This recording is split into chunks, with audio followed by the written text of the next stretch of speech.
బీహార్ ఎన్నికల్లో కొత్త పంచాయతీ తెరపైకొచ్చిందా?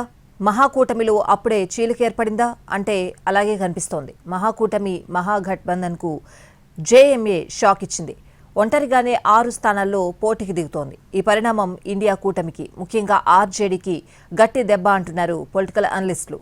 మరోవైపు బీహార్లో మరోసారి ఎన్నికల ప్రచారానికి సిద్ధమవుతున్నారు ప్రధాని మోడీ.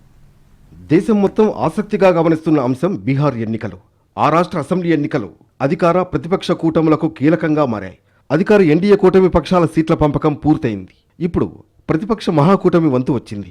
సీట్ల లెక్క తేలకుండానే మొదటి విడత ఎన్నికలకు నామినేషన్లు వేసింది మహాగఠబంధన్. ఈసారి బీజేపీకి ఝలక్కిచ్చి ఎలాగైనా అధికారాన్ని చేజిక్కించుకోవాలని మహాకూటమి పావులు కదుపుతోంది. కానీ అంతలోనే ఊహించని విధంగా బీహార్ ఎన్నికల్లో కొత్త పంచాయతీ తెరపైకొచ్చింది. ఎన్నికల వేళ పొలిటికల్ హీట్ పెరిగిపోతుంటే మహాకూటమిలో సీట్ల పంపకాల విషయం మరింత వేడిని పెంచింది. ఆలోపే జార్ఖండ్ ముక్తి మోర్చా జేఎంఎం మహాగఠబంధన్కు సాలిడ్ ఝలక్కిచ్చింది. ఒంటరిగానే 6 స్థానాల్లో పోటీకి దిగుతోంది. దీంతో మహాకూటమి నుంచి జేఎంఎం వైదొలిగిందని, కూటమిలో చీలికలు ఏర్పడ్డాయనే ప్రచారం జోరందుకుంది. మరోవైపు కాంగ్రెస్ రాష్ట్ర అధ్యక్షుడు రాజేష్ రామ్కు వ్యతిరేకంగా ఆర్జేడీ అభ్యర్థిని నిలబెట్టింది.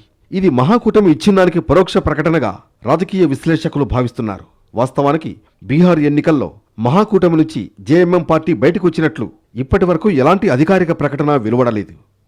నిన్న నామినేషన్ల పరిశీలన పూర్తవగా ఈ నెల 20 వరకు ఉపసంహరించుకునేందుకు అవకాశం ఉంది. నవంబర్ 6న ఫస్ట్ ఫేజ్ ఎలక్షన్స్ జరుగుతాయి. బీహార్ అసెంబ్లీ ఎన్నికల్లో విజయమే లక్ష్యంగా కమలం పార్టీ వ్యూహాలు రచిస్తోంది. ఎన్డీఏ తరఫున ప్రధాని మోడీ ప్రచారం చేయనున్నారు. ఈ నెల 23న బీహార్లో ఎన్నికల ప్రచారానికి శ్రీకారం చుట్టనున్నారు. 4 రోజుల పాటు ర్యాలీలు చేస్తారు మోడీ. ఈ నెలలో 23, 28 తేదీల్లో రోడ్ షోలు, సభల్లో పాల్గొంటారు.